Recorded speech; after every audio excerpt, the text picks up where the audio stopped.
presidente de la Sociedad Iberoamericana de Diagnóstico y Tratamiento Perinatal, quien tiene muchos artículos publicados y libros. Gracias, doctor Miguel Ruti, por haber aceptado la invitación. El doctor García Cavazos, médico cirujano y Escuela Superior de Medicina del Instituto Politécnico Nacional, biólogo egresado de la Facultad de Ciencias de Biología de la Universidad Autónoma de Nuevo León, maestro en Ciencias especializadas en Morfología y egresado del Instituto Politécnico Nacional, especialista en Genética Clínica, especialidad en Morfología del Hospital General de México, miembro certificado y recertificado por el Consejo Mexicano de Genética, académico numerario de la Academia de Medicina de Pediatría. Tiene un amplio currículum que por el momento solamente diremos esto, quien también ha participado en congresos nacionales e internacionales, tiene muchísimos artículos publicados y libros. Gracias, doctor García Cavazos, por su participación y aceptar estar con nosotros. El doctor Jonathan Torres, especialista en ginecología y obstetricia, subespecialista en materno-fetal, egresado del Hospital General de México, jefe del Departamento de Investigación de Salud Reproductiva y Perinatal en el Instituto Nacional de Perinatología, investigador nivel 1 del Sistema Nacional de Investigación, miembro fundador de Iberoamericana de Research News. Gracias, doctor Jonathan. También es una persona con un amplio currículum, bastantes artículos publicados, libros y participaciones, los tres en congresos nacionales e internacionales. Bienvenidos sean todos al conversatorio y agradezco a todos los que están conectados. Creo que es muy enriquecedor el día de hoy escuchar a tres excelentes profesores. Muchas gracias, profesores. La temática a continuar será, haré una pregunta a cada uno de ustedes y posteriormente las preguntas que estén por el público para contestarles. Empezaremos la pregunta número 1 con el doctor García Cavazos. Doctor, ¿cuál es la evidencia actual sobre la predisposición genética del parto pretérmino? Bien, buenas noches a todos. Es un gusto estar aquí con ustedes y compartir con ustedes esta sesión. Evidencias existen, hay evidencias muy importantes, un cuanto complejas en relación a diferentes escenarios y claustros de análisis genético. Hay análisis genético en la mujer, el análisis genético en la placenta y en el bebé. O sea, quiere decir que hay tres elementos de análisis modular genético para poder vincularlo a un escenario de estudio genético. Son muchísimos los análisis que se han hecho. Se han encontrado muchas relaciones y asociaciones con diferentes elementos que son los llamados SNPs, que son los polimorfismos de un solo nucleótido. Entre ellos está obviamente el SNP más interesante para los mexicanos y creo que para los latinoamericanos, que es el SNP de la enzima metilente tetrahidrofolato reductasa. Pero hay una cantidad importante de marcadores genéticos que se han ido encontrando. Yo dividiría, para que no quede todo en el aire, hay una participación de la genética clínica que está relacionada con las bases de la genética en relación al genotipo, pero que está vinculada al fenotipo y dramatipo, o sea, cómo se comporta el embarazo y cómo se va a ir resolviendo en relación a la línea del tiempo. La otra sería la parte genómica, que quiere decir aplicar una metodología molecular para poder encontrar explicaciones sobre eventos adversos en lo que se refiere a la secuencia del ADN con diferentes tecnologías. Y la última, que es hoy por hoy un avance muy importante, que es la epigenética, que es la relación del factor ambiental que controla, regula la expresión genética de cada individuo. De tal manera que el nivel del avance en la genética de este evento clínico pues va en aumento, va dando más y más información. Sin embargo, en muchas ocasiones la información que la da parcialmente y hay muchos elementos covariables que no hacen posible determinar específicamente un gen causante de esto, sino que es un grupo de genes que está vinculado, entre ellos SNPs, y que hacen posible que entendamos que esta parte es genético-ambiental. Quiere decir, es una relación multifactorial. Es una relación entre la expresión genética y factores que vienen a adherirse, a agregarse al factor genético. Y esa es la epigenética, que es lo que va más adelantado en los datos de los estudios que se han hecho en parto pretérmino. Y estoy hablando de parto pretérmino espontáneo, ¿okay? O sea, no el que está generando una línea de preeclampsia o una situación de alguna complicación del embarazo. ¿De acuerdo? Gracias, doctor. Muchas gracias. Doctor Miguel Putin, ¿cuáles son los marcadores clínicos más confiables para predecir un parto pretérmino? Buenas noches, Carmen. Buenas noches, estimados colegas. A todos, muy agradecido por la invitación a participar de este webinar tan importante a través de la Federación Mexicana de Colegios de Obstetricia y Ginecología, con un tema también no menor, ya que considero al parto prematuro como una pandemia. Y lo más grave es que esta pandemia no tiene hoy visos de solución a corto plazo, y ya lo venimos estudiando desde hace muchos años. Y dentro de ese estudio, obviamente, los marcadores clínicos forman y conforman un pilar importante, aquellos que nos van a poder ayudar a predecir el parto prematuro, pero lamentablemente hay grandes desafíos en esa área, porque no tenemos un marcador único al menos, con una muy alta sensibilidad y especificidad, que nos permitan de alguna manera predecir. Pero, contrarrestando esa situación, al menos si podemos combinarlos, nos ayuda mucho a su identificación. Uno de los más utilizados, la longitud cervical por la ecografía transvaginal, es tal vez el más estudiado, confiable, cuando tenemos una evaluación entre las 16 y 24 semanas por una ecografía transvaginal, cuya medida va a ser un punto de corte 25 milímetros ya establecida por Williams hace muchos años, y nos va a predecir sin lugar a dudas que esa mujer tenga algún tipo de riesgo de parto pretérmino.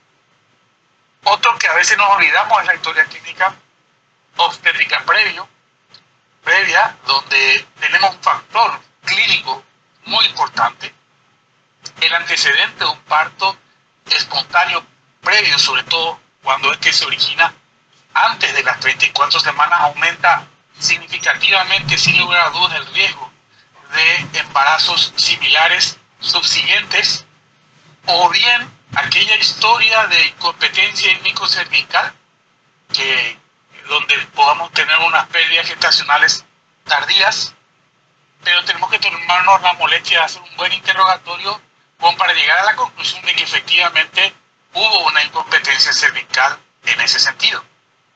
Y otros marcadores que ya entramos desde el punto de vista laboratorial, como la fibronectina fetal. Esta es una glucoproteína formada a nivel del corion, en la unión del corioidisual entre las membranas y el útero, que medida entre 22 y 34 semanas, tiene y nos aporta un alto valor predictivo, pero negativo, dentro de lo que sería no trabajo de parto en los próximos 7 días fundamentalmente y para algunos autores 14 días. No debe haber, obviamente, para el uso de la fibronectina, tactos vaginales, relaciones sexuales previas, o al menos las últimas 24 horas, o sangrados para eso. Pero si nosotros podemos utilizarlo de forma combinada, la longitud cervical, la historia previa que comentábamos, y la fibronectina, obviamente vamos a ser más y mejores predictores desde ese punto de vista de lo que significan estos marcadores. Existen otros, muchos en algunos en investigación, pero son los que más utilidad se le está dando, al menos en los últimos tiempos. Muchas gracias, doctor Ruti. Buenas noches, doctor Jonathan, bienvenido. Quiero preguntarle a usted cuál es la perspectiva sobre la personalización del manejo del parto pretérmino basado en perfiles de riesgo multidimensionales, clínico, bioquímico, ecográfico. Muy buenas noches a todos. Gracias por la invitación. Un verdadero honor estar aquí con todos ustedes y compartir este tema tan relevante como lo es el parto pretérmino. Pues bueno, personalización. Y utilizado este enfoque en relación al manejo del parto pretérmino, créanme, realmente representa un avance que es clave en la medicina materno-fetal. ¿Por qué? Tradicionalmente, el enfoque realmente ha sido muy uniforme. Todas las mujeres con amenaza de parto pretérmino han recibido de forma tradicional el mismo manejo. Sin embargo, hoy en día sabemos que no todas van a tener el mismo riesgo real de desarrollar de manera prematura el trabajo de parto, y que intervenir de forma más dirigida sin duda va a mejorar los resultados y va a evitar tratamientos innecesarios. Cuando hablamos o cuando escuchamos el término perfiles de riesgo multidimensional, debemos ser muy claros y debemos saber que nos referimos a integrar información de distintas fuentes. Ya lo dijo muy bien el doctor. Clínicamente debemos considerar lo que es la historia del parto pretérmino previo. Debemos considerar infecciones tanto en vías urinarias como en vía genital. Debemos preguntarnos si es un embarazo único o un embarazo múltiple, porque esto cambia completamente el seguimiento que debemos dar. Debemos saber si existe el antecedente de sangrados en primero, en segundo trimestre, saber si esta mujer fuma, si tiene el antecedente de tabaquismo o tiene el antecedente de cirugías cervicales. En relación a marcadores bioquímicos, contamos con estos marcadores en la institución en donde desarrollamos nuestra práctica clínica. Conocemos la fibronectina, conocemos la gamma-globulina placentaria tipo 1, tenemos posibilidad de realizar interleucinas, sobre todo interleucina 6, que nos va a indicar daño o inflamación de membranas, pero no en todos los lugares lo tenemos de forma sencilla y disponible.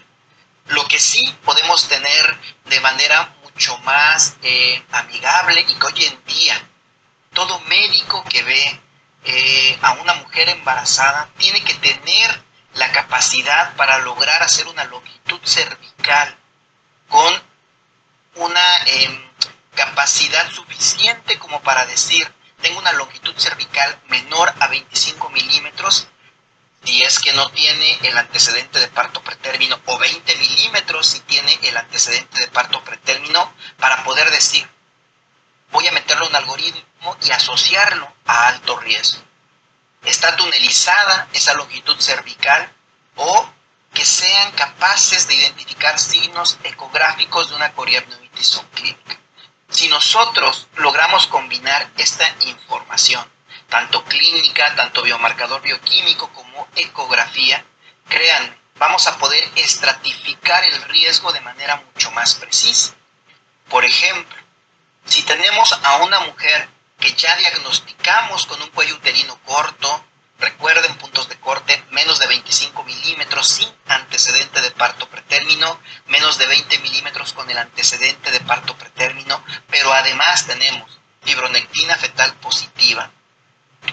entonces vamos a tener a una paciente que va a tener un mayor riesgo si cada uno de estos son negativos o si por lo menos uno es negativo. Y con solo uno vamos a ver cómo que cambia el manejo que debemos dar.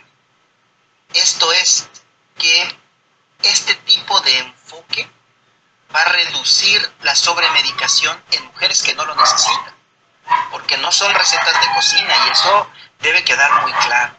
El dar medicamentos durante el embarazo, créanme, va a dejar una huella tanto en esta mujer embarazada como en esa persona que no ha nacido. Entonces, reducir la sobremedicación con este enfoque en donde vamos a combinar, vamos a hacerlo personalizado, es esencial. Vamos a priorizar recursos, porque entonces nos vamos a enfocar en aquella que realmente tiene alto riesgo. Y sin duda, si hacemos un buen tamizaje, vamos a mejorar los desenlaces neonatales.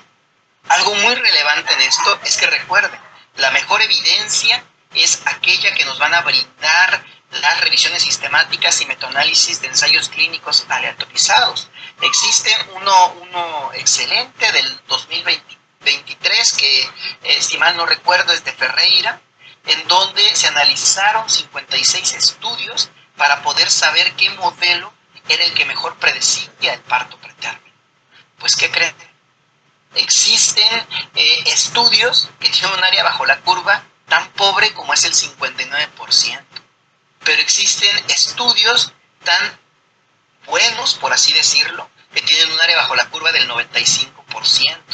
Esto hace que la heterogeneidad de los estudios vaya de una sensibilidad del 4.2% hasta el 92%. Y esto es porque depende la dimensión de todo lo que se incluye en el modelo. Sin duda, en esta revisión sistemática, los modelos más completos, que fueron aquellos que integraron longitud cervical, historia clínica obstétrica y marcadores, fueron los que tuvieron mayor precisión predictiva. Por lo tanto, la personalización del manejo de parto pretérmino no solo es posible, es esencial. Va a permitir tomar decisiones informadas, minimizar riesgos y mejorar resultados materno-neonatales. Muchas gracias, doctor. Doctor García Cavazos. ¿Qué papel juegan las variantes genéticas maternas, fetales en la activación prematura del trabajo de parto de pretérmino? Sí, mira, hay numerosos estudios aplicando lo que se llaman los omics. Los omics son los elementos de intervención que se estudian durante la secuencia del proceso de manifestación clínica. Por ejemplo, el genomics es el estudio del genoma. El cariomics es el estudio de los cromosomas. El transcriptomics es el estudio del ARN. El proteomics es el estudio de las proteínas. El physiomics es el estudio de la función de las proteínas que están bien hechas. Y el phenomics es la manifestación clínica. Entonces, como ves, es una ruta crítica con intervenciones en una línea muy interesante que se llama el abordaje de los multiomics. Entonces hay informes sobre la parte del genoma, ¿no?, de la parte de la constitución genética. Hay también mucha información sobre el transcriptoma, que viene a ser el ARN. Los estudios que se están haciendo actualmente en el transcriptoma de placenta ha sido increíble. Increíble la análisis de lo que se llama la secuencia del ARN mensajero que se encuentra en el tejido placentario. Y cuando esto se encuentra como parte del conjunto de ARN mensajeros que involucran el proceso de inflamación, el proceso de intoxicación, de disminución de la función mitocondrial, de los elementos que intervienen en el redox, en todo lo que viene a ser la parte del contexto metabólico de la placenta. Ahí es donde nos damos cuenta de que el transcriptomes es simplemente la copia de los genes. Entonces el gen se copia en un ARN y el que logras identificar por la cantidad que hay es el que te va a dar la información de cómo se encuentra el estado asociado a la posibilidad de un deterioro placentario que determina una hipofunción placentaria y por lo tanto el parto antes de tiempo. Esta parte del transcriptoma es interesantísimo, pero además muy importante porque la tecnología actual te permite hacer el análisis tanto del ADN como del ARN o de las proteínas funcionales y cómo lo relacionas con el cuadro clínico. Y el cuadro clínico es cómo se ve el tejido placentario y cómo se comporta el tejido placentario. Le llamamos el fenotipo de placenta. Puede ser pequeño, puede ser calcificado, puede ser con trombosis, puede ser envejecido, o sea, todo este tipo de fenotipo, y el drama tipo placentario, que sería el cómo se lleva a cabo la función sintética de hormonas, intercambio de moléculas, lesiones necróticas de placenta, liberación de ADN placentario, etcétera, que de alguna manera genera el elemento de daño intrínseco de la placenta en base a esos procesos de expresión genética, pero por respuestas a los procesos que se llevan a cabo ahí, que son procesos de índole metabólico y de índole celular. Entonces es interesante esto. Y dentro de los genes, así como para parte, hay ya un aislamiento de 6 genes que están vinculados en estudios en diferentes partes de Europa. Están vinculándolos a esta parte del trabajo placentario que no se recupera y que hace que la función placentaria sea menor. Creo, mi postura es que el elemento de interfase entre madre y feto, que es la placenta, es el punto clave para el parto pretérmino espontáneo. Quiere decir, la disfunción placentaria, basada pues en proteínas no adecuadas, en informe genético no adecuado o la expresión de genes en momentos no adecuados. ¿Quién controla la expresión de esos genes? Eso es lo que hace la epigenética, que lo platicaré en cuanto llegue el momento. Muchas gracias, doctor. Qué interesante todo eso, la genética que ha cambiado. Doctor Miguel Ruti, ¿qué estrategias diagnósticas considera prioritarias en el embarazo de alto riesgo para un parto pretérmino? Bien, consideramos que para un embarazo de alto riesgo, para el parto pretérmino, estas estrategias deben ser, como ya lo decía el doctor Jonathan, personalizadas, multimodales, sin lugar a dudas, pero por sobre todo también fundamentadas y sólidamente en lo que significa la evidencia científica. Dentro de ese contexto, creo que se debe dar prioridad a identificar de forma no solamente temprana, sino de alguna manera muy precisa aquellas gestantes que tienen probabilidades o riesgos de parto pretérmino espontáneo, con el objetivo de poder posteriormente implementar medidas preventivas y, por sobre todo, intervenciones oportunas. Pero, por supuesto, Esto va a depender mucho del nivel de atención donde nos encontremos, de la complejidad de la institución a que acude esta gestante, de los recursos humanos que dispone para poder ponerlo en práctica. Y ahí volvemos a insistir lo que ya habíamos hablado relacionado a la historia clínica, tal vez como un primer nivel de cribado, que es de costo cero, pero lamentablemente, como decía y recalco, tenemos que sentarnos a interrogar dirigidamente a la gestante sobre estos antecedentes para que realmente nos sean útiles.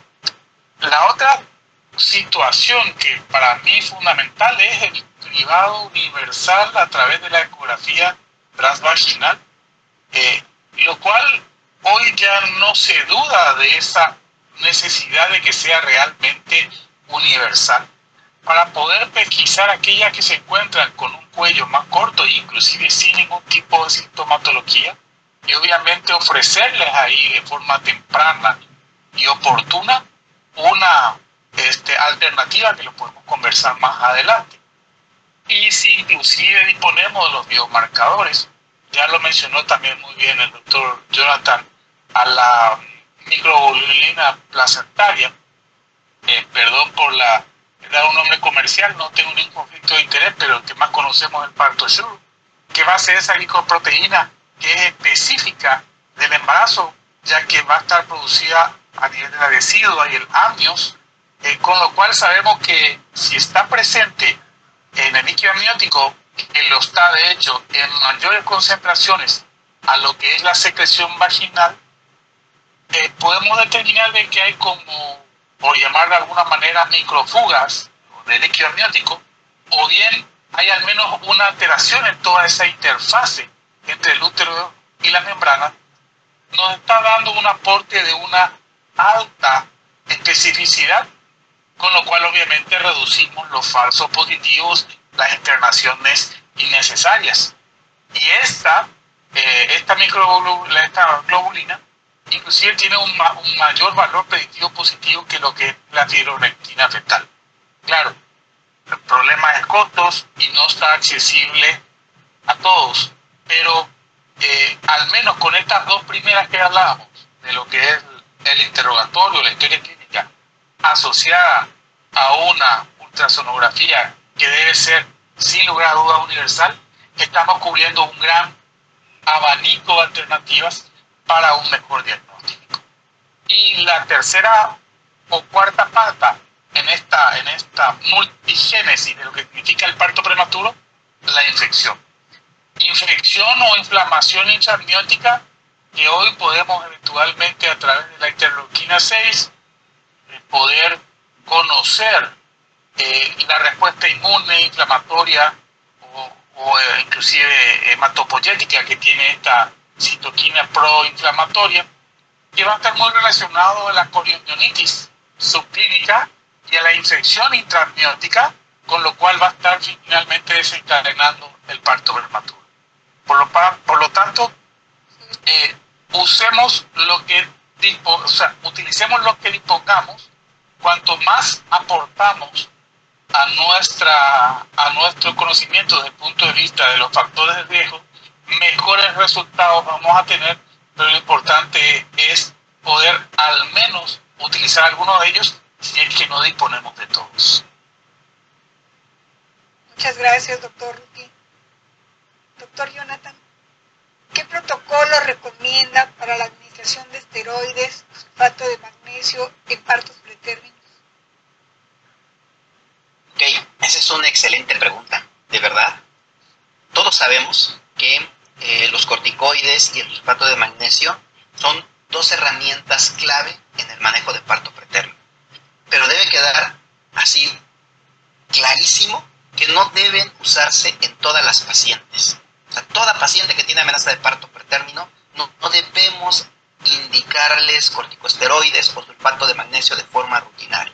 A quienes sí, se les debe indicar a aquellas que realmente tiene alta probabilidad, estamos casi seguros de que el parto va a ocurrir entre las próximas 48 a 7 días. Esas son en las pacientes que sí les debemos dar corticosteroides y que estén entre las 24 semanas y 34 semanas. También no es válido decir tiene 36 semanas, vamos a ponerle corticosteroides por si me nace antes de la semana 37, me explico. No son recetas de cocina. El esquema más recomendado, que tiene mejor evidencia, bueno, usamos betametasona, 12 miligramos intramuscular cada 24 horas, 2 dosis. Si utilizamos dexametasona, 6 miligramos intramuscular cada 12 horas, 4 dosis. En relación al sulfato de magnesio, el sulfato de magnesio también, les repito, no son recetas de cocina. Lo debemos indicar en aquellas que realmente vamos a tener el parto pretérmino, pero el sulfato de magnesio cuando tenemos un embarazo menor a 32 semanas. Y cuando estamos seguros de que el parto va a sobrevivir, el nacimiento va a sobrevivir en las próximas 4 a 24 horas. Si esto no va a pasar, realmente debemos evitar estos tratamientos innecesarios que muchas veces están repitiendo en esta mujer embarazada y que sin duda, les repito, todo lo que nosotros administramos en el embarazo deja una huella en esta persona que no ha nacido. Bueno, en relación al sulfato de magnesio, la dosis recomendada son 4 gramos intravenosos en bolo, en donde podemos darle una dosis de infusión continua de 1 gramo hora por 12, máximo 24 horas, o lo suspendemos en el momento en que ocurre el parto. Les vuelvo a repetir, el uso de esteroides, el uso de sulfato de magnesio debe ser estrictamente individualizado. Espero que eso sí quede muy claro. No es una receta de cocina. Debe tratarse únicamente en aquellos que realmente van a tener un nacimiento en las próximas 48, máximo 7 días.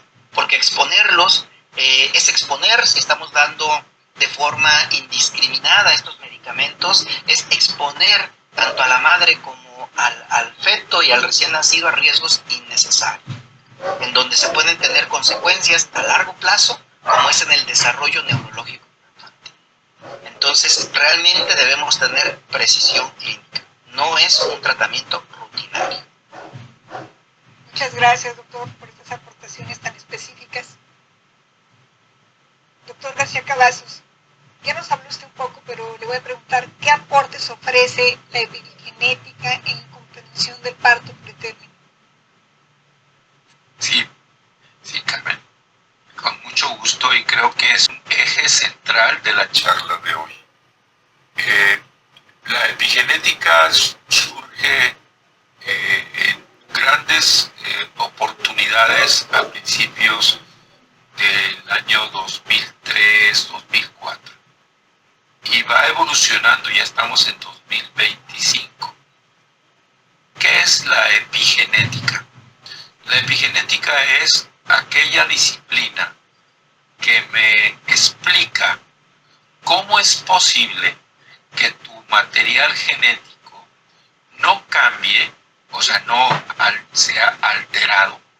Sin embargo, es regulado, o sea, es controlado en su expresión. Y ese control lo hace el ambiente. Quiere decir, habrá genes que no deban de ser expresados y habrá genes que sí deban de ser expresados a través de un control ambiental.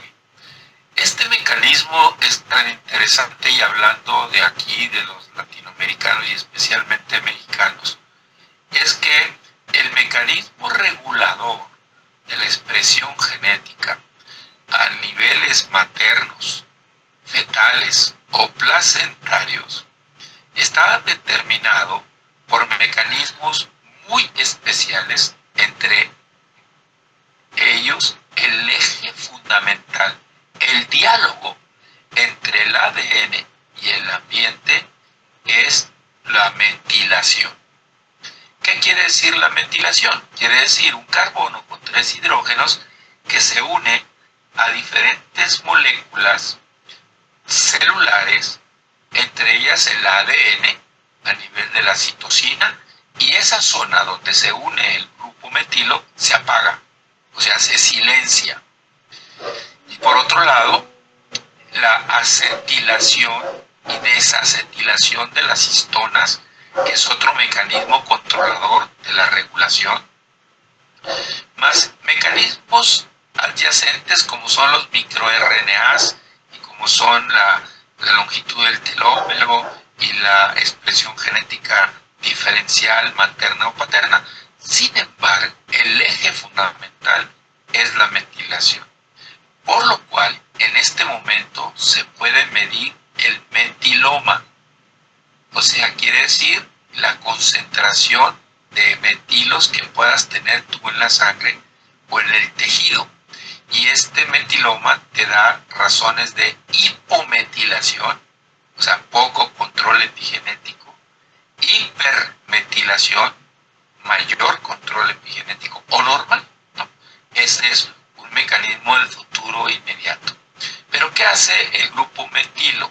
Pues va a controlar la expresión genética, pero el grupo metilo, ¿de dónde viene? Para que la epigenética sea fundamental, pues viene de una reacción en la cual hay una enzima que transforma el ácido fólico 5,10 metil tetrahidrofolato y lo transforma en 5-metil tetrahidrofolato, que es la forma activa. Y entonces, ya que tenga 5-metil tetrahidrofolato, entonces esa molécula se divide en dos.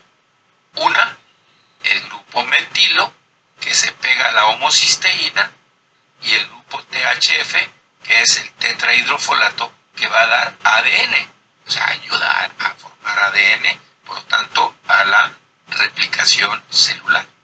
Y esa homocisteína es tóxica,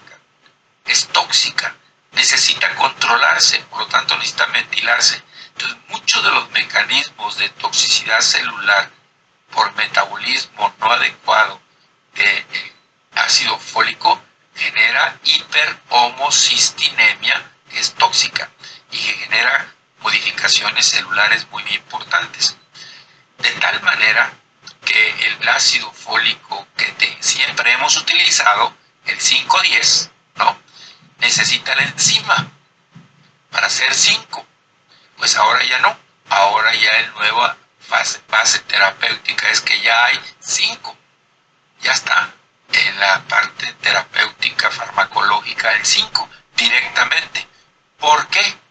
Porque la enzima metilén tetrahidrofolato reductasa, que depende de un gen del cromosoma 1, tiene un polimorfismo, una mutación que la hace de poca actividad enzimática. Y entonces el 5,10 nos puede intoxicar en base a esa situación. Entonces yo tengo dos cosas: me falta metilar y me acumula ácido fólico, y entonces tengo una doble situación. ¿Por qué?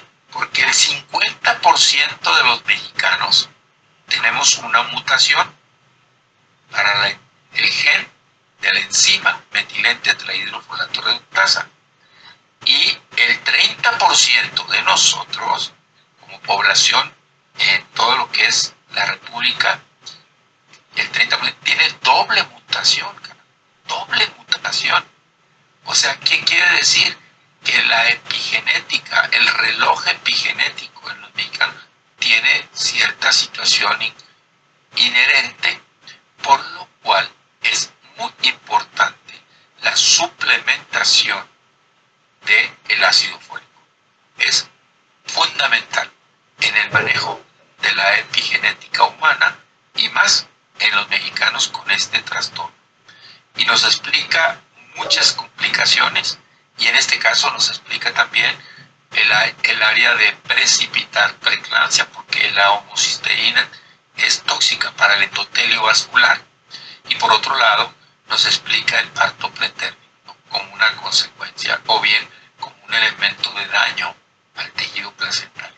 Entonces, la epigenética hoy por hoy es una alternativa. Siempre han dicho que la genética es así como el edema de la mitocondria y que no sé qué, pues no, ya llegamos a las bases terapéuticas del manejo coordinado para la expresión genética, que es muy importante para el control de muchas enfermedades cardiovasculares, parto pretérmino, preeclampsia, restricción del crecimiento intrauterino, etcétera, ¿no? que tiene que ver con estos elementos de una genética nueva, ¿no? Es una genética bastante práctica, diría yo, ¿no? Y además bastante fácil de controlar, pues, vamos a decir, de apoyar a esta parte. Y eso es digamos, la más importante situación de control que debemos de tener, como llamada la programación molecular, ¿no? Es una programación molecular. Espero que me haya dado a entender así, aunque sea un poquito a señas, pero espero que sí. Todo muy bien, doctor. Excelente explicación, excelente investigación y todos los nuevos conocimientos que hay sobre la epigenética. Doctor Miguel Luti, ¿qué criterios utiliza para decidir entre el manejo expectante o intervención activa en caso de amenaza de parto pretérmino? Sí, a ver, tenemos dos situaciones distintas que la vamos a tener que llevar y sopesar en qué situación nos encontramos. Expectar o intervenir fundamentalmente se va a deber a una evaluación que tenemos que hacer de forma dinámica y fundamentalmente de forma continua.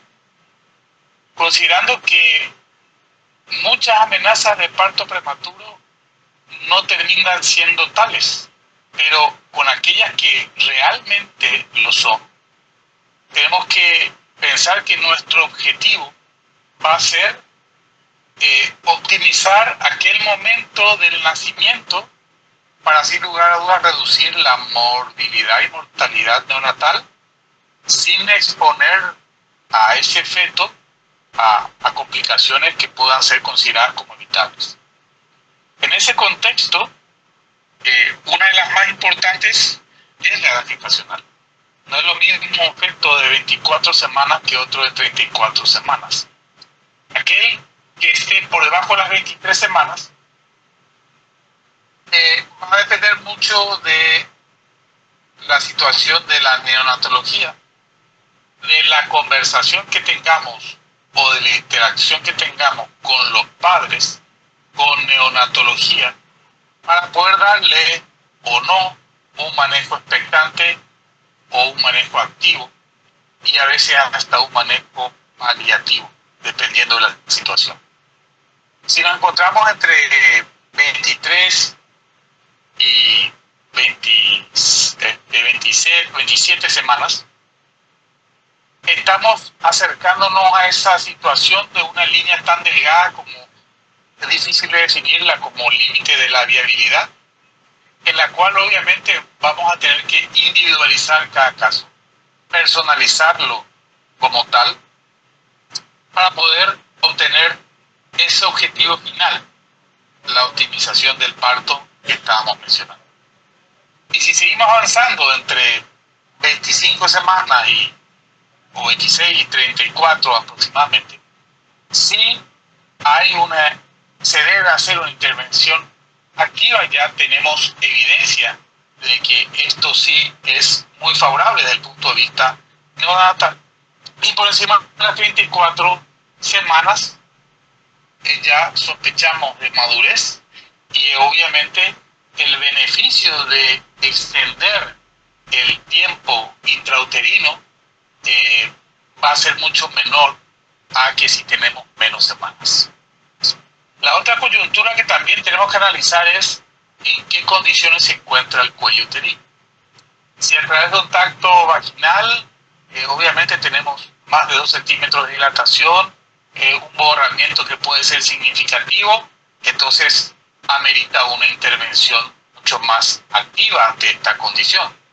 O si tenemos la otra herramienta, la ecografía transvaginal, que podríamos tener un cuello por encima de 30 milímetros, por ejemplo, entonces podríamos darle más un manejo expectante.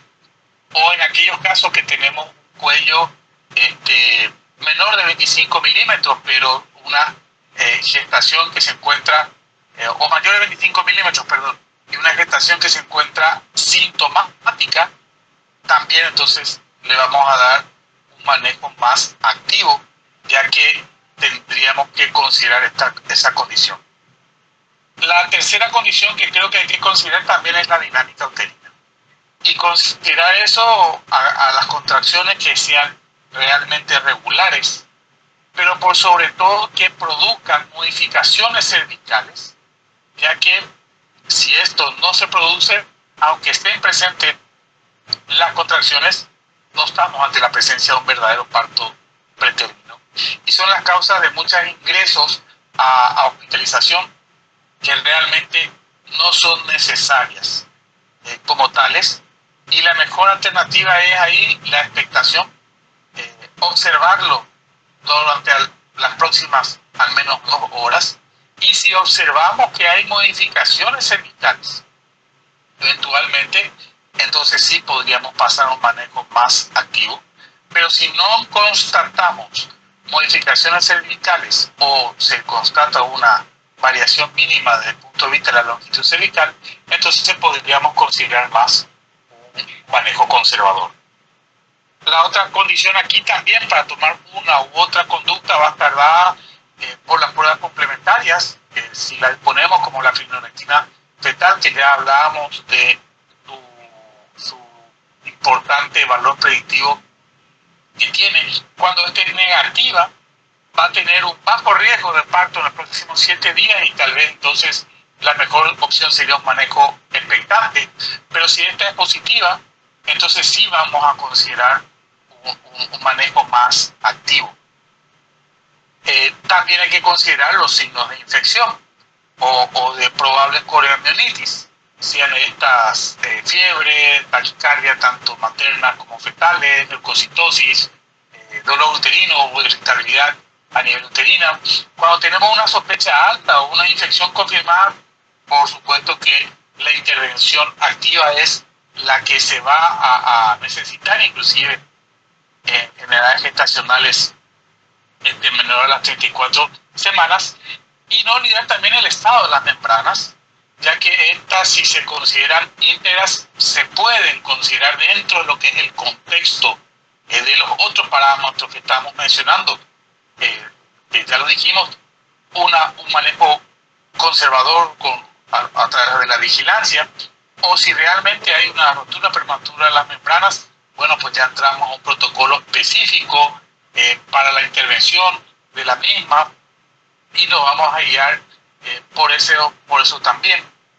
Y la madre, que también es importante considerar patologías que pueden haber, como la hipertensión, hemorragias, alguna alteración sistémica que la descompensa. Obviamente eso va a priorizar hacia el lado de una intervención, o inclusive la ausencia de comorbilidades podrían hasta ayudarnos a hacer un manejo expectante cuando, insisto, no las tenemos. Sin embargo, creo que aquí también hay que considerar dentro de ese manejo expectante versus activo, ya recalcar lo que había planteado el doctor Jonathan en relación al uso de los corticoides de 24 y 34 semanas. Los tocolíticos, recordar que tenemos que utilizarlos para conseguir un objetivo primario, que es la maduración pulmonar, que sabemos que hoy la podemos obtener al menos con las próximas 48 horas. Con eso ya nos damos por satisfechos desde el punto de vista de lo que significa la maduración pulmonar corporum tal, y por lo tanto recordar que los tocolíticos no son inocuos.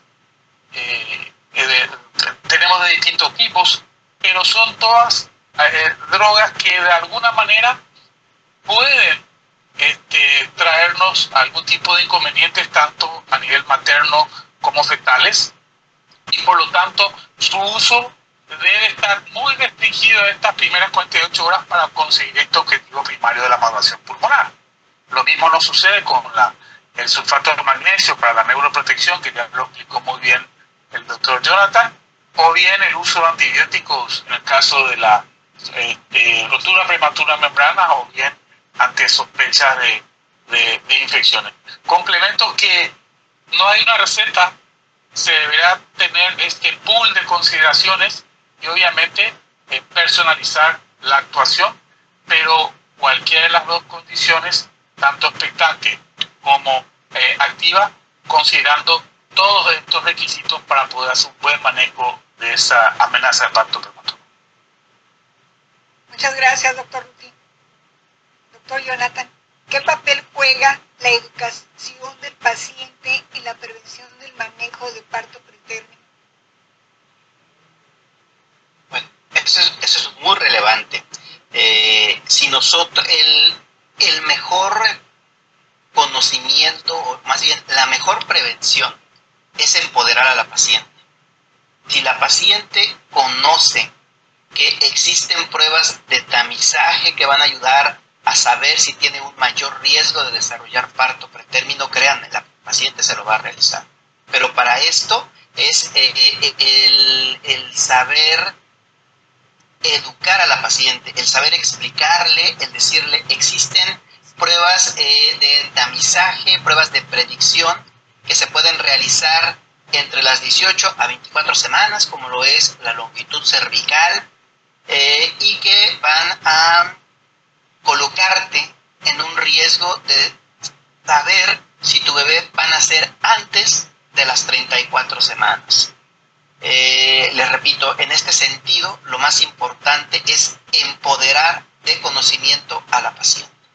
Si nosotros desde la consulta de primer contacto hablamos con ella, le explicamos no solamente parto pretérmino, sino todos los riesgos que pueden existir en un embarazo, la paciente va a irse bien informada, va a solicitar a cada uno de los estudios conforme lleguen cada una de las intervenciones en la consulta.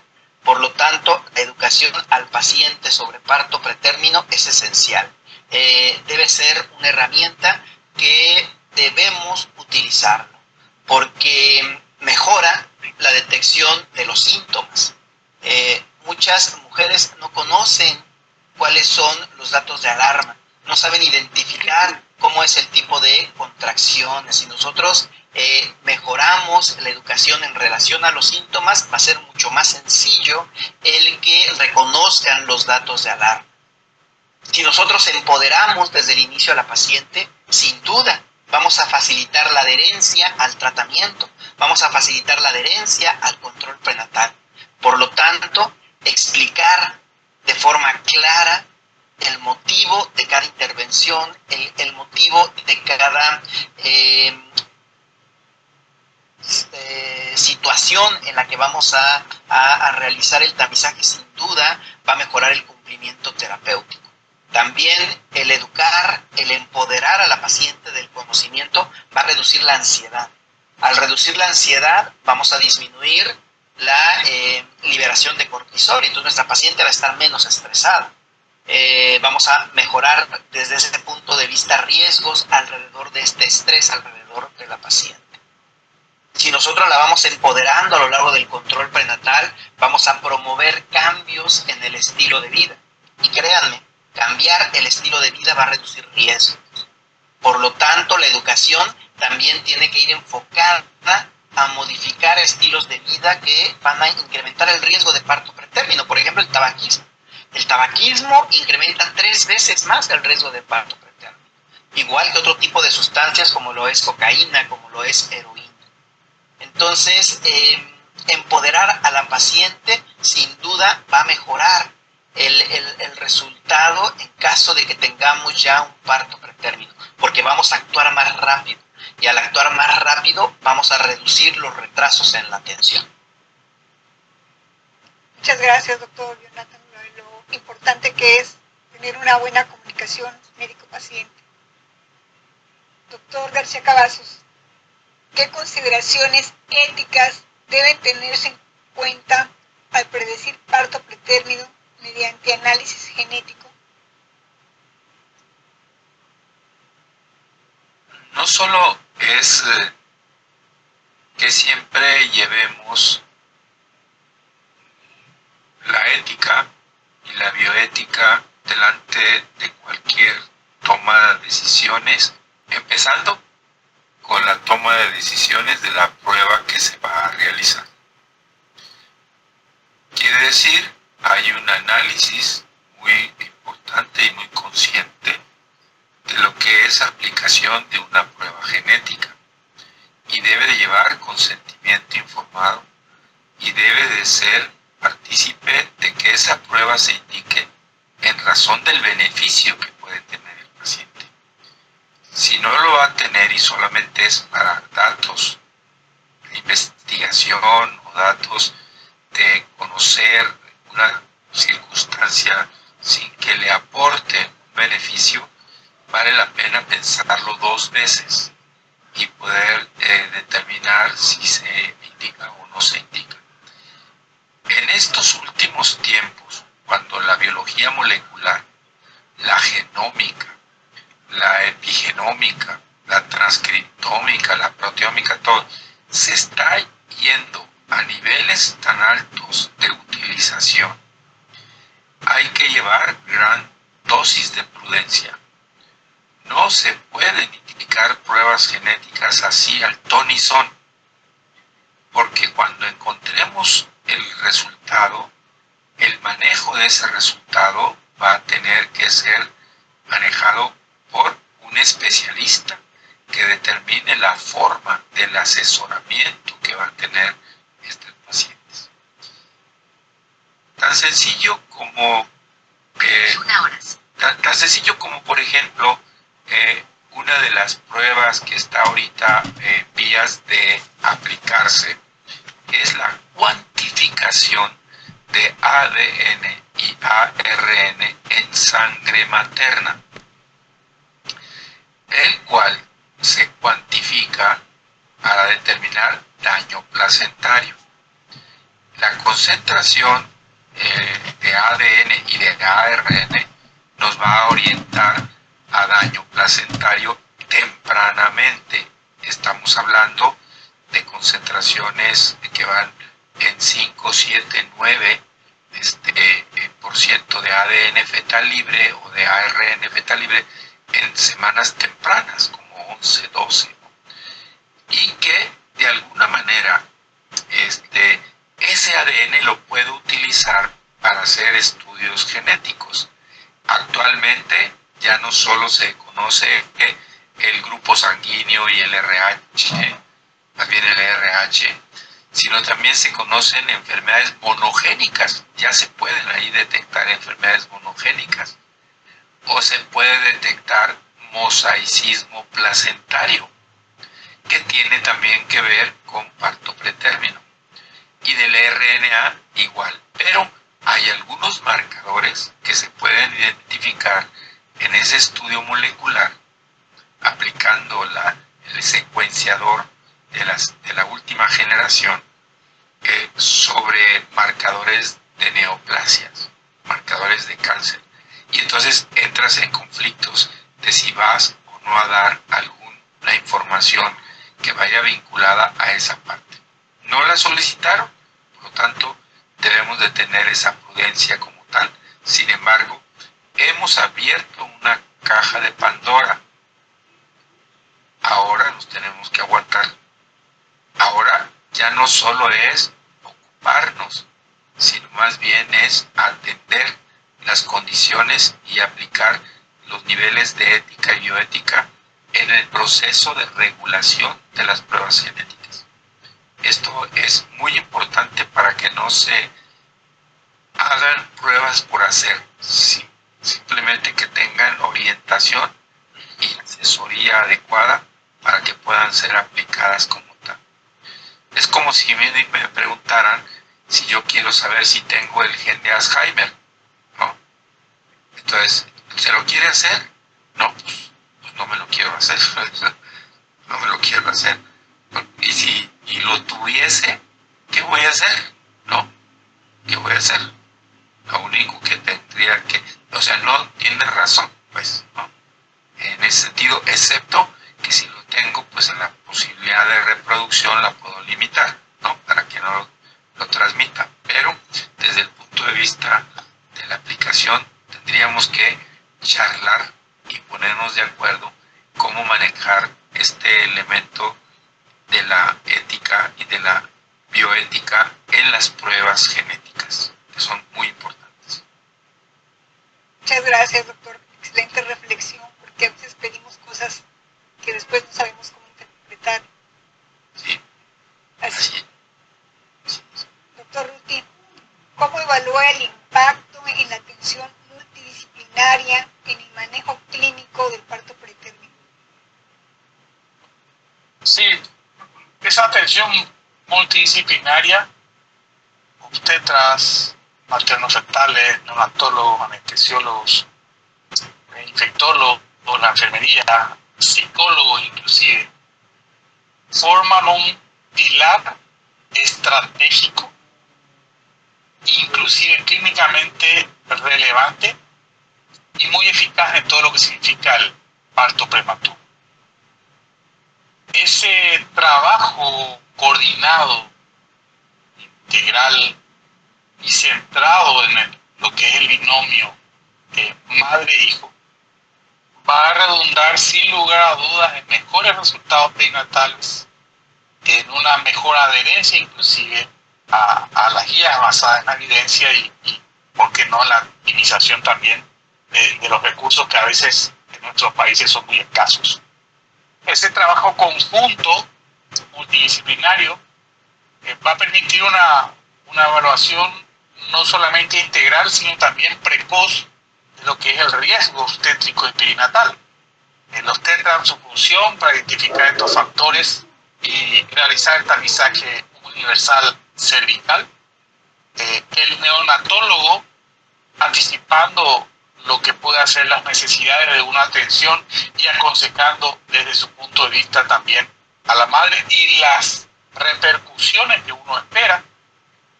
La psicóloga o el psicólogo conteniendo emocionalmente al paciente también es de fundamental importancia, esa parte emotiva de lo que significa el nacimiento de un prematuro y también el apoyo de todo lo que es enfermería para el fiel cumplimiento de la parte terapéutica. Esto favorece el trabajo en conjunto multidisciplinario en estas estrategias preventivas, por ejemplo, como el uso del cerclaje, la progesterona o el seguimiento, va a favorecer también las decisiones que van a ser compartidas, sobre todo informadas en contextos extremos como el límite de la viabilidad que decíamos entre 23 o menos 23 semanas antes de las 25, que es algo difícil de traspolar y que nuestras pacientes y nuestras madres nos entiendan como tal, o vienen, por ejemplo, el parto pretérmino asociado a malformaciones congénitas, las indicaciones de una cesárea en un prematuro extremo, las consecuencias que puedan haber sobre ese futuro útero con una cicatriz tan dañina cuando no se ha formado correctamente el segmento, nos va a permitir inclusive tener también un respaldo ético y por sobre todo legal en las decisiones terapéuticas que vamos a dar, y también va a mejorar el uso racional de lo que podemos utilizarlo desde el punto de vista de los tocolíticos, los antibióticos, los corticoides, la transferencia a un centro de mayor complejidad o las derivaciones oportunas para las unidades de cuidados intensivos. Y algo importante que muchas veces nos olvidamos al no ser administradores, sino comportarnos directamente como médicos, es la disminución de lo que es el ingreso hospitalario innecesario a costas muchas veces del Estado, que no tiene suficientes recursos como para poder soportar esta pandemia que decíamos al inicio. Entonces el manejo multidisciplinario, insisto, pilar fundamental, centrado en todo aspecto que estaba comentando recientemente. Muchas gracias, doctor Ortiz. Excelente explicación. Doctor Jonathan, le voy a hacer una pregunta que hay aquí de nuestros asistentes que nos dicen ¿qué experiencia tienen en el cerclaje cervical, abdómeno o de Benson? Esa es una excelente pregunta. Recordemos que el cerclaje abdominal o de Benson se tiene que poner o por laparotomía o lo mejor hoy en día por laparoscopía. Como se pone a nivel del cuello y el istmo, vamos a ser conscientes de que no lo vamos a poder retirar por vía vaginal. Por lo tanto, al colocar un cerclaje abdominal, debemos ya ir pensando que la resolución obstétrica va a ser por vía cesárea. Las indicaciones para poner un cerclaje abdominal están muy bien fundamentadas. La primera de ellas es que exista un fracaso en un cerclaje vaginal previo. Y la paciente, ya conociéndose como insuficiencia cervical, se le haya colocado un cerclaje en el embarazo previo y haya perdido la gestación a pesar de la intervención. Porque tengamos una malformación, una alteración congénita o que tengamos una alteración iatrogénica por una cirugía en el cuello uterino, sobre todo cuando se han realizado conizaciones muy amplias o se han realizado traqueotomías en esta mujer que tenga ese antecedente. O también si recientemente se le puso un cerclaje y evolucionó el embarazo, pero terminó siendo una pérdida nuevamente. Existe evidencia muy sólida que el colocar un cerclaje vía abdominal, sobre todo si se coloca de forma específica antes de la semana 14, vamos a tener una prolongación que va incluso de entre las 16 a las 24 semanas. O sea, sí es muy efectivo. Es profiláctico, eso deben saberlo, tiene indicaciones muy específicas, como ya se los dije, y recordar que es una alternativa valiosa. Sí existen estudios que lo avalan, pero esas son las 4 indicaciones. En lo personal, si va dirigido a eso la pregunta, que yo tenga una casuística grande para poner cerclaje abdominal, pues no tengo, como para que ahorita se las explique de cómo me ha ido, porque son muy pocos los casos. No sé si alguien más tenga ya una experiencia como para decir, tengo cierto número de casos y realmente sí tiene el impacto que me dice la evidencia actual. Otra pregunta muy relacionada dice que ¿qué opinan sobre un doble cerclaje de reforzamiento? ¿Es válido? Si me permiten, yo creería que no es válido, entendiendo en el contexto de que el cerclaje, tal vez desde el punto de vista si la pregunta es, ¿no funcionó el primero y le vuelvo a cerclar? ¿O estoy haciendo uno y hago un refuerzo en el mismo momento? La conjetura del cerclaje y volver a cerclarlo un tiempo después indica que tal vez el cerclaje no estuvo correctamente indicado. En el convencimiento de que, salvo el cerclaje rescate, no debería tener eventualmente, inclusive en el rescate, contracciones, porque estamos hablando de la utilidad del cerclaje en una incompetencia cervical en donde la fisiopatología de nacimiento pretérmino no es precisamente una contractilidad uterina, sino una falta de fuerza de sostén a nivel cervical. Por lo tanto, no debería estar indicado cuando tengamos contractilidad.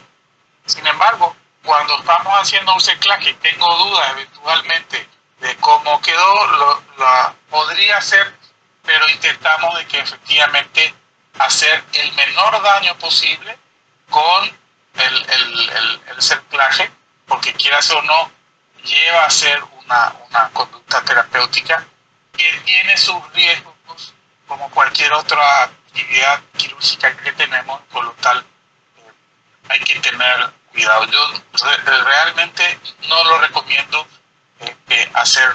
hacerlo como tal. Entonces, doctor Ruti, ¿realmente no se recomienda hacer lo que se dice el cerclaje de emergencia? Sí, no, el cerclaje de emergencia es útil y es absolutamente válido.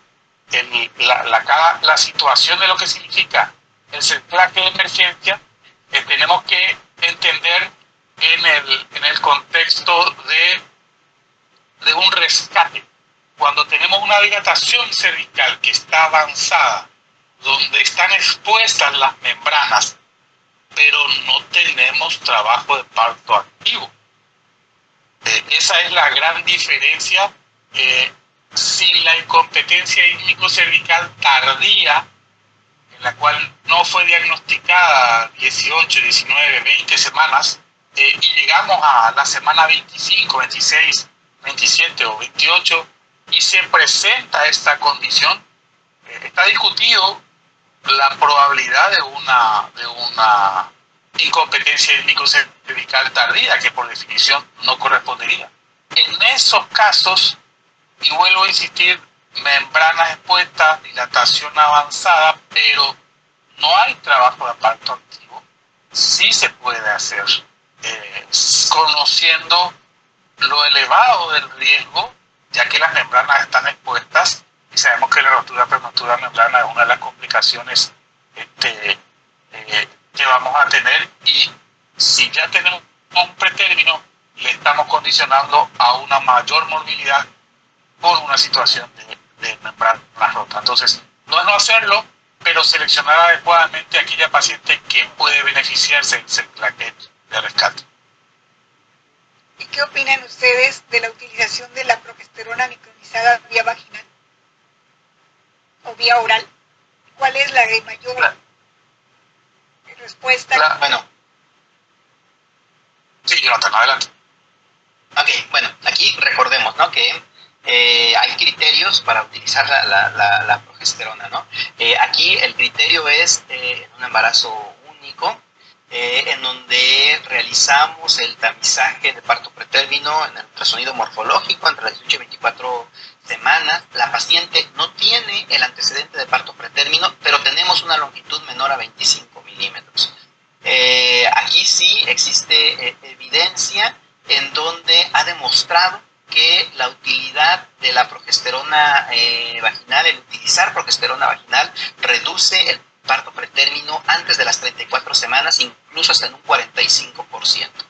Entonces, no es de forma rutinaria, es en aquella en la que tenemos el riesgo de parto pretérmino como prueba de tamizaje. La dosis está también muy demostrado que 200 miligramos por las noches vía vaginal, desde que hicimos el diagnóstico de cervix corto hasta la semana 36, han demostrado que reduce, les repito, hasta en un 45%. Por lo tanto, la respuesta es sí. Hay indicaciones precisas, que es cervix corto. Gracias, doctor. Doctor García Cavazos. Perdón, Luz del Carmen, un aspecto más importante, al menos en mi país suele suceder, no sé cómo será en México, que lo dijiste muy claramente, el uso de la progesterona vaginal o oral. La progesterona micronizada debe ser definitivamente de forma vaginal.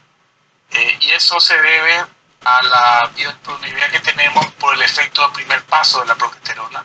No es lo mismo utilizarlo por vía oral, que esta no va a tener las concentraciones posteriores al paso hepático como para poder hacer su efecto. Por lo tanto, la recomendación es, sin lugar a dudas, que sea vaginal, y la progesterona natural micronizada a esa dosis que estaba planteando el doctor Jonathan, de 200 miligramos es la recomendación, o bien en los países que tienen en forma de gel 90 miligramos también, pero siempre por vía vaginal, no por vía oral. He observado yo en algunos protocolos, sobre todo de fertilización in vitro, que les mandan progesterona 200 miligramos cada 6 horas. ¿Qué tan ético y válido es?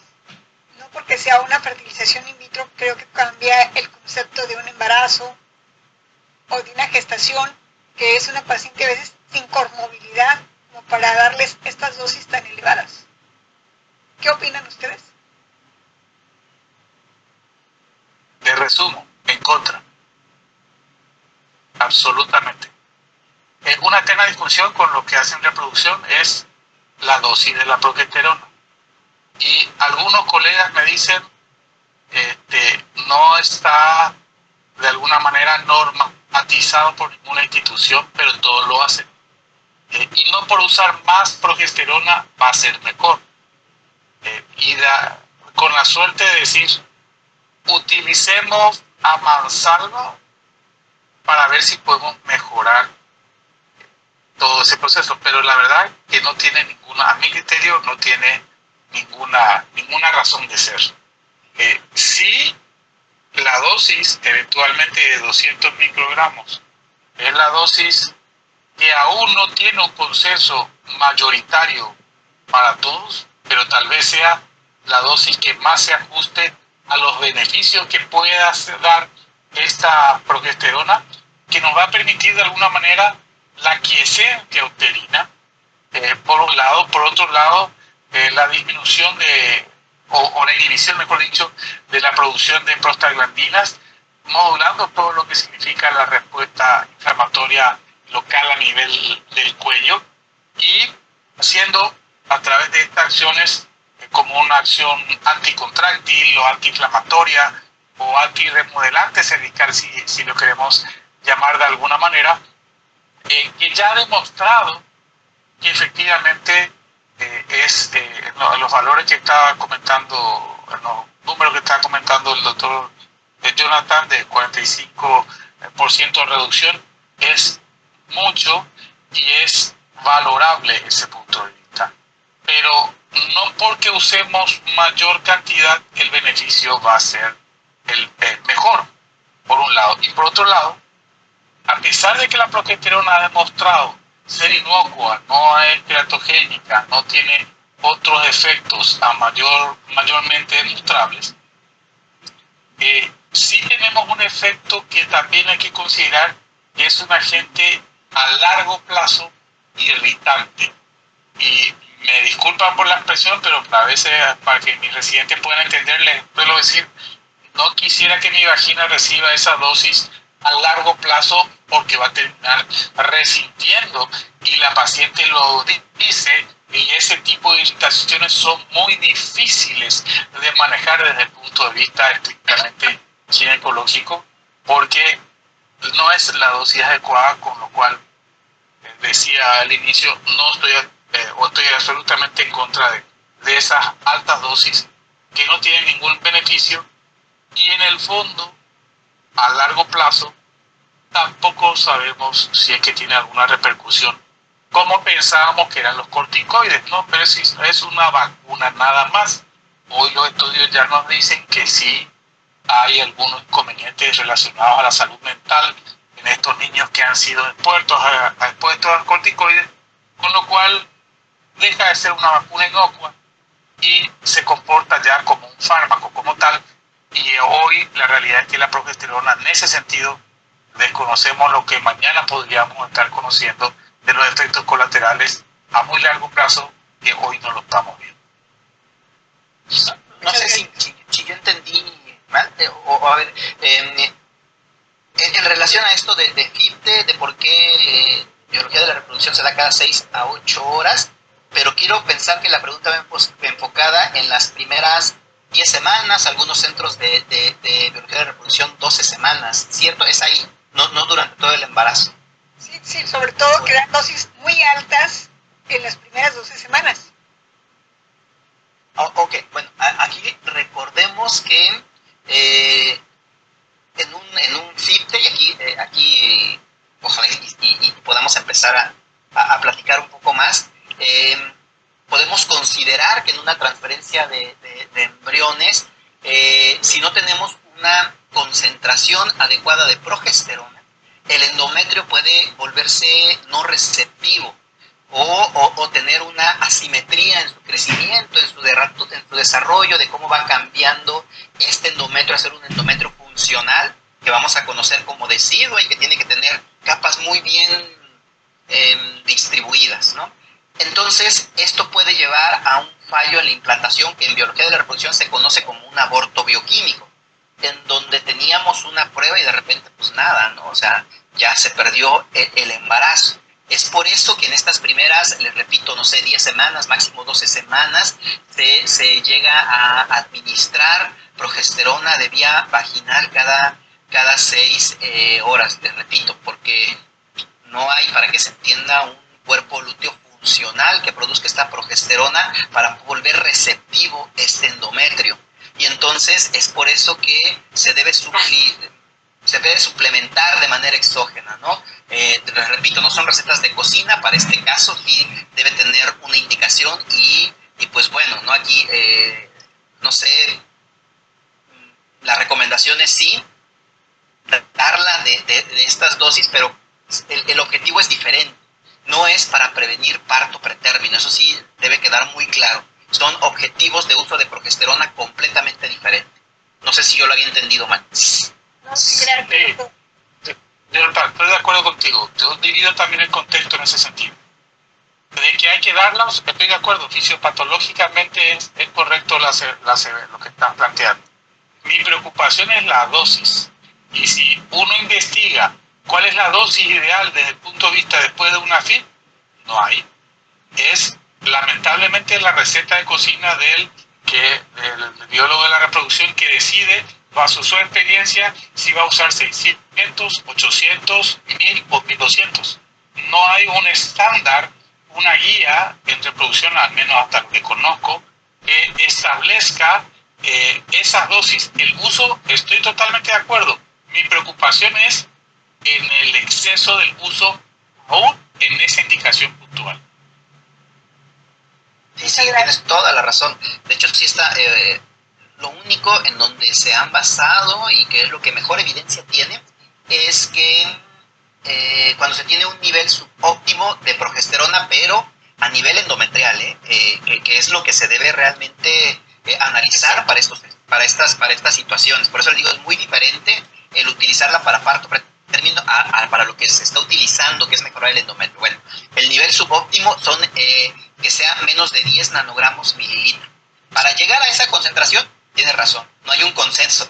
Y eso es un área muy amplia de investigación para poder saber qué concentración se va a asociar a una menor tasa de implantación y aborto temprano. Eso es algo buenísimo, ¿vale? Muchas gracias. Doctor García Cavazos, si estuviéramos en un país con un sistema de salud global, integral, moderno, de medicina de precisión, revolucionaria en la tecnología, ¿qué contestaría fácil? ¿Qué hacer lo que es necesario y lo que tenemos ahora a mano? ¿Y a dónde dirigir para evitar el parto pretérmino como causa materna fetal? Una pregunta muy larga, pero espero que sí me haya entendido. Sí, creo que sí. La intención de la pregunta es a quién podría apoyar para poder realizar pruebas genéticas que pudieran orientar y favorecer tempranamente el efecto de la prevención del parto pretérmino. Así es. Y que sean pruebas genéticas. Para esto se requeriría una gran inversión y un montaje de un laboratorio obviamente de alta tecnología. Yo creo que uno de los elementos que puede ser optimizado en muchos de estos trabajos que pueden hacerse porque hay muchos trabajos que se hacen en muchos países, pero no en México, y recordemos que cada grupo geográfico, poblacional, somos diferentes, y los estudios a veces realizados en China o realizados en Europa no nos concuerdan a nosotros. Igual hacerlos en nosotros no concuerdan con ellos. Pero el Instituto Nacional de Medicina Genómica es un instituto súper bien montado, que si hubiese la posibilidad de optimizar recursos ahí y aplicarlos, podría ser una fuente muy importante de estudios y de conocer bien cómo se encuentra la genética en diferentes alteraciones o patologías, ¿no? Entre ellas el parto pretérmino, que tanto problema da, tanto para la mujer como para el bebé, ¿no? En este sentido. Y bueno, hay pruebas genéticas que se están realizando en el bebé en relación al tiempo de la gestación en que se obtiene. Y vemos que a veces, aunque el tiempo de la gestación sea más cercano al término, las posibilidades respiratorias están limitadas. Esto implica esas variantes genéticas, hablando de los polimorfismos en el feto, que están determinando la síntesis de surfactante. Entonces, como que hay varios tipos de surfactante que pueden ir manejando con la madurez del embarazo. Y entonces ahí tendremos pues el problema del estrés respiratorio del recién nacido y las complicaciones. Yo creo que ya está en el mundo la creación de consorcios en investigación y aplicación de la medicina de precisión para dar respuesta a muchos de estas preguntas que nos permitirían poder detectar a tiempo una complicación y por lo tanto prevenir, ¿no? Esto sería fundamental. Estamos teniendo al año aproximadamente 125,000 nacimientos pretérmino entre 36 y 25 semanas, o sea, entre 25 y 36 semanas. 126,000, cuando el número de nacimientos es de 1.700.000, 1.800.000. Entonces, estos recién nacidos que están en desventaja y que tienen estas características, pudieran haberse hecho programas de atención, de seguimiento, pero de seguimiento de calidad y con un protocolo especial para ver el embarazo en un seguimiento que permita identificar factores de riesgo y que permita la intervención adecuada para evitar que se precipite el parto pretérmino. Y esto implicaría pues la construcción de una mentalidad con una filosofía de trabajo en estos grandes laboratorios y consorcios, pero que lo tenemos en México como el Instituto Nacional de Medicina Genómica, que sería extraordinario que lo hiciera, y no por pedacitos, ¿no? En áreas no muy claras, y que además tendremos que mandar muestras al extranjero, porque aquí en México no se realiza. Que además es más caro, mucho más caro hacerlo. Muchas gracias, doctor. Doctor Rute, ¿qué opina usted del índice político de Gruber, que se aplica o no a la obstetricia moderna? Es una pregunta que nos hace. ¿Es aplicable?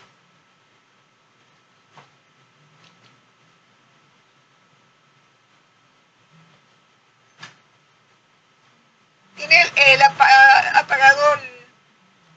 Perdón, ahí sí, ahora sí, perdón. Ah, sí. Sí, el índice tocolítico de Gruber hoy no está está siendo utilizado. Década del 80, un poco más adelante, sí lo fue, y lo que eventualmente utilizaba un score, no recuerdo todos los parámetros, pero que eran utilizados más bien para saber la respuesta que podría tener los tocolíticos a esa gestación. Y eso se utilizaba mucho antes de, en la época que la Victorina o ese tipo de fármacos eran utilizados por los efectos colaterales que tenían. Eventualmente se necesitaban seleccionar mejor a esas pacientes que iban a ser sometidas a una tocólisis. Hoy, con los nuevos tocolíticos que tenemos, como aquellos inhibidores de los receptores de oxitocina, etcétera, quedan muchos menos efectos colaterales, inclusive prácticamente están en desuso, y realmente no conozco una guía internacional que lo siga utilizando. Ha sido importante en su momento, pero hoy prácticamente está en desuso. Muchas gracias, doctor. Doctor Jonathan, ¿qué experiencia tiene con el uso de la inteligencia artificial o sistemas de automatización por identificar patrones de riesgo y parto pretérmino? Bueno, aquí, como hemos visto en los últimos años, pues los modelos de inteligencia artificial han mostrado un gran potencial para lograr identificar patrones de riesgo. Si nosotros lo llevamos hacia el parto pretérmino, vamos a lograr identificar patrones que clínicamente sean significativos. En nuestra experiencia, ahí sí lo puedo decir, hemos utilizado inteligencia artificial sobre todo con redes elásticas a través de regresiones Lazo. Hemos utilizado árboles de decisiones y redes neuronales para intentar integrar variables clínicas, variables bioquímicas y ecográficas. Estos modelos predictivos, que hemos tenido muy buena validación en nuestra corte interna, han mostrado un área bajo la curva de poco más del 85%. Además, en relación a esto, hemos explorado sistemas automatizados, donde el objetivo es crear un semáforo de alerta clínica para que pueda utilizarse en expedientes electrónicos y podamos visualizar los factores de riesgo de cada paciente de forma personalizada que la llevaron a tener un mayor riesgo de parto pretérmino. Este estudio requiere una validación externa, requiere que lo repliquemos en un nuevo estudio prospectivo para que realmente se convierta en una herramienta. Esta inteligencia artificial sin duda es un aliado poderoso, es un aliado que está realizando o incentivando a una medicina más proactiva, más estratificada, y sobre todo nos va a ayudar para disminuir la tanta carga asistencial de ingresos no necesarios para tomar mejores decisiones alrededor de aquella mujer que tiene mayor riesgo de desarrollar parto preterno. Muchas gracias, doctor. Doctor García Cavazos, ¿qué rol tiene el microbioma y su integración en la genética y predisposición al parto preterno? Hay muchos estudios, muchos estudios, que determinan que la salud del tubo digestivo es fundamental para determinar la absorción adecuada de los micronutrientes que dan como resultado el efecto generoso para el desarrollo neurológico del niño, para el desarrollo del embarazo, de la función placentaria, etcétera, basado en esa microbiota que determina el efecto de manejar la salud intestinal o del tubo digestivo para crear un efecto positivo para el embarazo y el feto.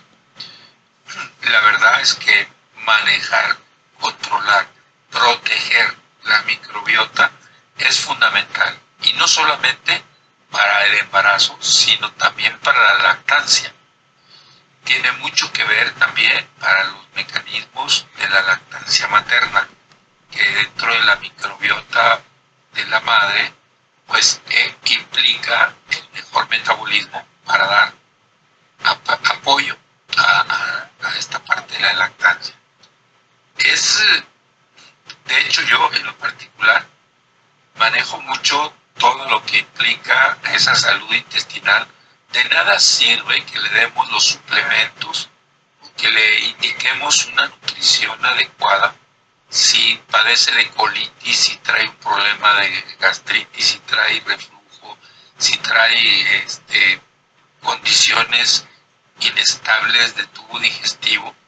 Por lo tanto, en paralelo con todo ese manejo de los micronutrientes, manejamos la parte de los prebióticos y los probióticos, que determinen una microbiota mucho más estable y maneje la absorción de la mejor manera.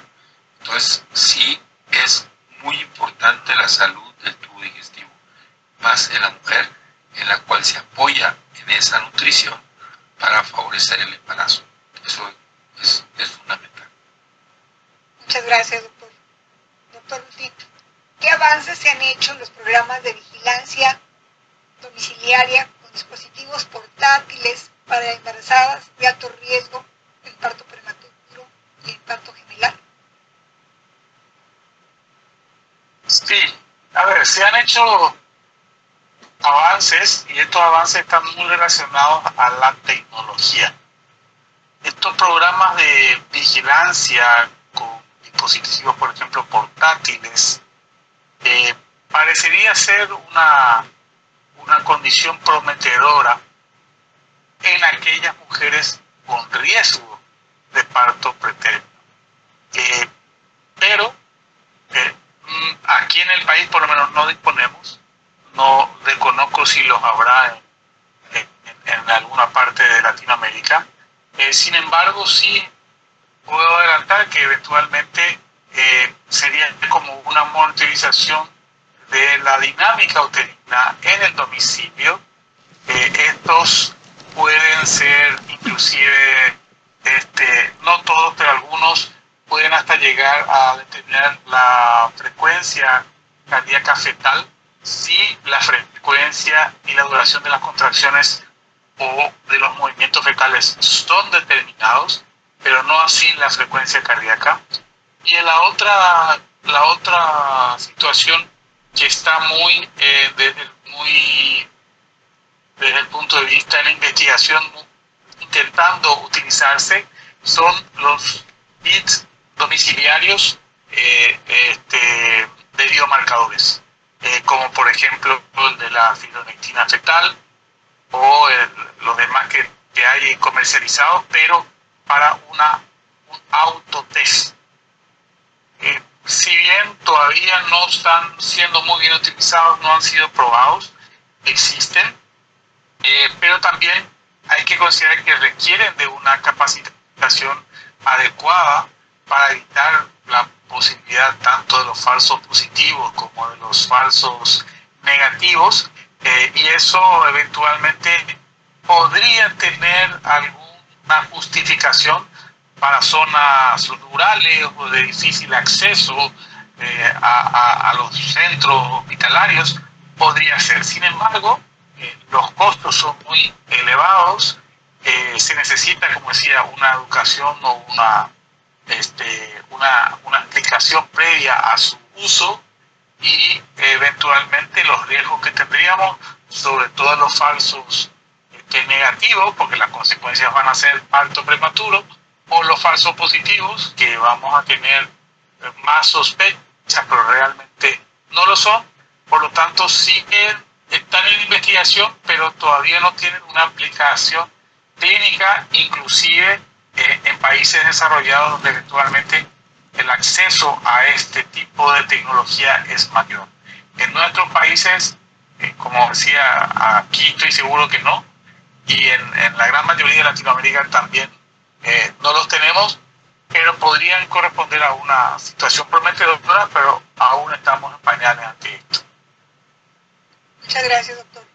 Otra pregunta que hacen es, en relación al cerclaje, dice, hay muchas dudas del cerclaje para evitar el parto prematuro.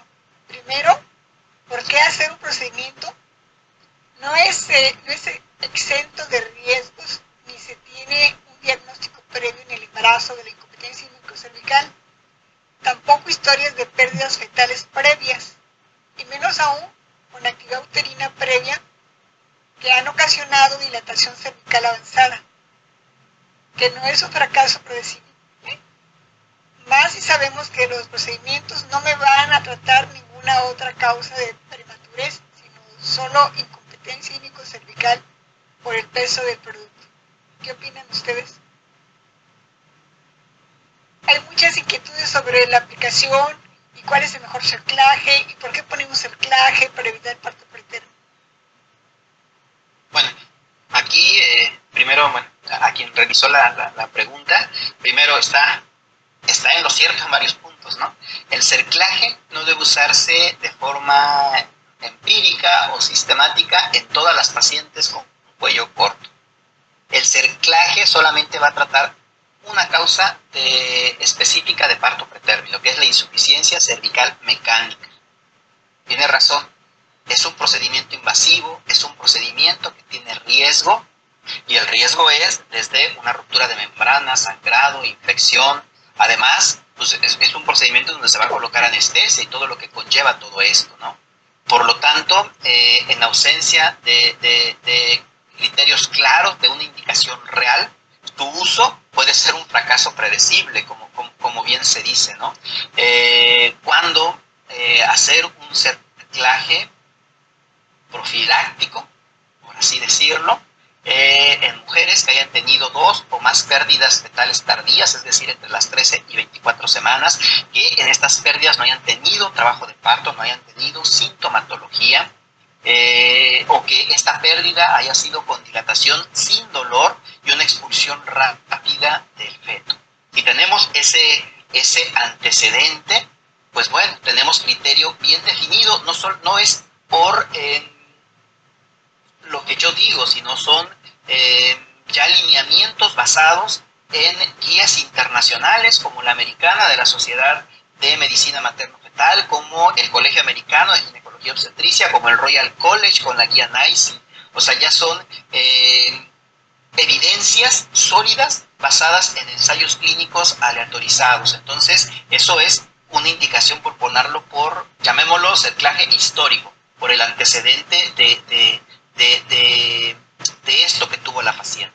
Pero también vamos al otro escenario, y vamos a llamarlo así para que se entienda: cerclaje ecográfico, que es basado en longitud cervical. Y aquí va a haber discrepancia, porque lo que mejora el cerclaje versus la progesterona es mínimo, pero hay una diferencia. Entonces ahí es decisión del obstetra, que está evaluando, individualizando a esta paciente. Y de nuevo, vuelvo a decir, punto de por menos de 25 milímetros en una longitud cervical entre las 18 a 24 semanas sin antecedente, y 20 milímetros con antecedente. Entonces aquí tendríamos, les repito, el cerclaje ecográfico basado en longitud cervical. Y la tercera indicación, como ya lo había platicado, o ya habían hecho una pregunta de esto, el cerclaje de rescate o de emergencia, en donde ya tenemos una dilatación antes de las 24 semanas o incluso membranas expuestas, pero no hay contracciones, no hay datos de infección. El objetivo de un cerclaje de rescate es ganar semanas. Y cuando no está indicado, cuando tenemos a una mujer que llega, sí, con cervix corto, pero tiene actividad uterina regular, tiene un trabajo de parto. Entonces aquí realmente el cerclaje está contraindicado. O si la paciente no es por el cerclaje, sino la paciente ya tiene rupturas de membranas, o ya tiene una infección que está documentada, o tiene sangrado activo. También aquí no debe colocarse el cerclaje abdominal. Entonces, pues sí, o sea, Es una pregunta muy válida. O sea, no es predecible el fracaso si indicamos un cerclaje sin criterios. Totalmente de acuerdo, les repito. Hacer un cerclaje fuera de indicación no detiene partos pretérminos por otras causas. Exponemos a la paciente a un riesgo quirúrgico. Y además, pues podemos tener complicaciones que también van a afectar al feto, como puede ser ruptura de membranas o infección. El cerclaje debe tener una indicación quirúrgica. Y de ahí que debemos saber a quién indicarlo y cómo indicarlo. Es útil solo en casos bien seleccionados, donde existe evidencia clara de que realmente el cuello, el cervix, está fallando como un esfínter mecánico. No sé si quedó clara la respuesta. Doctor, otra pregunta que hacen, ¿cuál es el cerclaje que ustedes recomiendan? ¿Cuál es el mejor?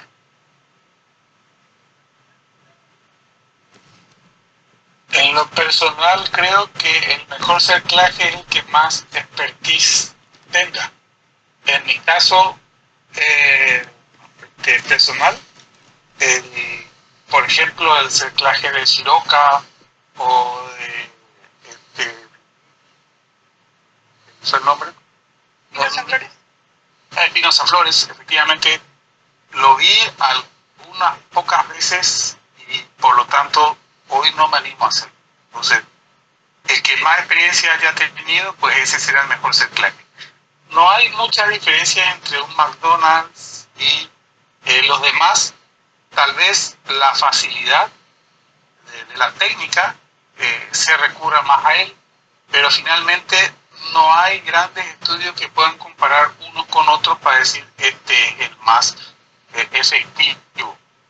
Dependerá de la región que estemos hablando, de los centros de entrenamiento. Pueden ser más utilizados algunos que otros, pero finalmente la eficacia no demuestra que uno sea mejor que el otro. Muchas gracias. Aquí coincido, realmente. Yo creo que aquí debe quedar muy claro. El mejor cerclaje es el que está indicado correctamente, en la paciente adecuada, en el momento oportuno y realizado con la técnica que mejor domine el obstetra que lo va a colocar. Así es. Y claro, siempre descartando las malformaciones antes de poner un cerclaje. Efectivamente. En vista del tiempo, que hay muchas preguntas que contestar, es un tema muy polémico y yo quiero agradecerles a ustedes el tiempo que nos han dedicado y sobre todo al doctor Ruti, que para él son 3 horas más que acá, que lo hemos desvelado muchísimo. Gracias, Miguel. No, por favor, un gusto. También está en Colombia 1 hora más que nosotros. Quisiera pedirles a cada uno de ustedes una conclusión. ¿Qué mensaje para llevarnos a casa de este tema tan polémico y tan bonito y tantas experiencias que nos ha dejado el día de hoy? Doctor García Cavazos, ¿qué nos diría usted para llevar a casa? Como conclusión de la genética y de todos los cambios que ha habido en las últimas décadas. Sí, Y de todos yo les comento que no dejen de atender esta base fundamental de poder explicar los sistemas biológicos basados precisamente en la genética. En la nueva genética que viene a ser la genómica y la aplicable que viene a ser la epigenómica, y que pronto tendremos muchísimas información, mucha explicación de muchos de los fenómenos, pero más hacia una fase de aplicación terapéutica. Quiere decir, hay que ver que todo este conocimiento nos conlleva a ir viendo la posibilidad de utilizar vías terapéuticas de solución. Ese es lo que les dejo muy atentos, y que el parto pretérmino, la preeclampsia, la restricción del crecimiento, los defectos congénitos y todos aquellos que están vinculados al embarazo son fundamentales en la parte de la práctica de la genética actualmente. Y eso les digo. Muchas gracias, doctor. Como siempre, excelentes reflexiones que nos hace usted. Usted, doctor Miguel. ¿qué nos podría concluir para casa? Sí, yo pienso que es un tema que da para mucho más, sin lugar a dudas, pero creo que hay situaciones que en la medicina nos indican que tenemos que estrictamente manejarnos bajo los protocolos. El parto prematuro no es uno más de ellos, sino creo que a la luz de todo lo que estuvimos conversando, se debe tener con mucho más cuidado esa rigidez al momento de, primeramente, hacer una pesquisa universal a cero costo, como decía el interrogatorio, a un costo menor desde el punto de vista de lo que es el uso de la ultrasonografía universal a todas nuestras pacientes gestantes entre 16 y 24 semanas, aplicar los conocimientos que hoy tenemos, que el uso de la progesterona en cuellos cortos por debajo de 25 milímetros, como ya se dijo claramente, cuando no hay antecedentes o no son de riesgos y sin sintomatología, y por debajo de 20 cuando sí tienen antecedentes, es fundamental porque ha demostrado claramente la progesterona que es útil en la prevención del parto prematuro. Tal vez el cerclaje debemos seguirnos aún mucho más, porque eso implica una intervención a la madre, implica una mayor morbilidad solo por el hecho de recibir anestesia, un ingreso a un hospital, etcétera, todo lo que eso conlleva. Por lo tanto, aún debemos ser mucho más estrictos al momento de la aplicación de ese protocolo. Y seguir investigando, seguir buscando la génesis, si bien sucedería algo similar como la preeclampsia, es multifactorial. No todos los aspectos del parto prematuro han sido hoy revelados. La genética aún, inclusive con un mundo mucho más oscuro, hoy se empieza a tener mucho más fuerza en base a lo que el doctor Ricardo nos estuvo comentando, pero estar atentos a esos cambios y aplicarlos en consecuencia para tratar de soslayar y tratar de tener menos prematuros en nuestros hospitales, porque conocemos las morbilidades y las consecuencias a largo plazo que esto puede acarrear tanto para el afectado como para su entorno. Por eso quiero felicitarte, Luna Carmen, por el tema que han escogido. Lamentablemente, como decía al inicio, es una pandemia, nos falta mucho por recorrer, pero al menos lo que hoy sabemos a ciencia de lo que significa la medicina basada en la evidencia, aplicarla, que con eso al menos estamos haciendo un gran bien para ese binomio madre e hijo. Muchas gracias, doctor, y disculpe la desvelada que le hice pasar. No, no te preocupes, con mucho gusto. Gracias. Doctor Jonathan, ¿cuál sería usted el mensaje que nos daría? Claro, bueno, yo creo que algo que debe quedar muy claro. Hoy sabemos que el parto pretérmino no lo vamos a prevenir con recetas universales, sino con una medicina de precisión. Debemos ya integrar perfiles de riesgo clínico, bioquímico, ecográfico, que nos permitan tomar decisiones informadas, con la finalidad de reducir intervenciones innecesarias y, sin duda, mejorar los desenlaces neonatales. El cerclaje cervical no debe aplicarse por intuición o como medida empírica. Realmente tiene indicaciones precisas y bien definidas, como les decía. Solo es útil si se emplea en el momento adecuado, en la paciente adecuada y con el tipo de técnica que mejor dominen y sea más apropiada según el caso clínico. La clave no está en hacer más, sino en hacer realmente lo necesario a la paciente correcta, en el momento correcto y con el enfoque correcto. Muchas gracias. Quiero agradecer lo que nos han compartido todos ustedes. Buenas reflexiones, buenos conocimientos, es un tema tan polémico que falta mucho tiempo para discutir tantas cosas que hay en lo que significa el parto pretérmino. Agradecer a los 544 que todavía están conectados, que es por Zoom, y los que están por Face, a la Federación Mexicana que nos da estos espacios para debatir todas estas reflexiones en estos temas tan importantes y que todos nos llevamos el día de hoy nuevos conocimientos para aplicarlos en nuestra consulta ginecobstetra. Yo les agradezco infinitamente todo lo que nos han apoyado ustedes tres y a todos los que se conectaron para compartir estos conocimientos.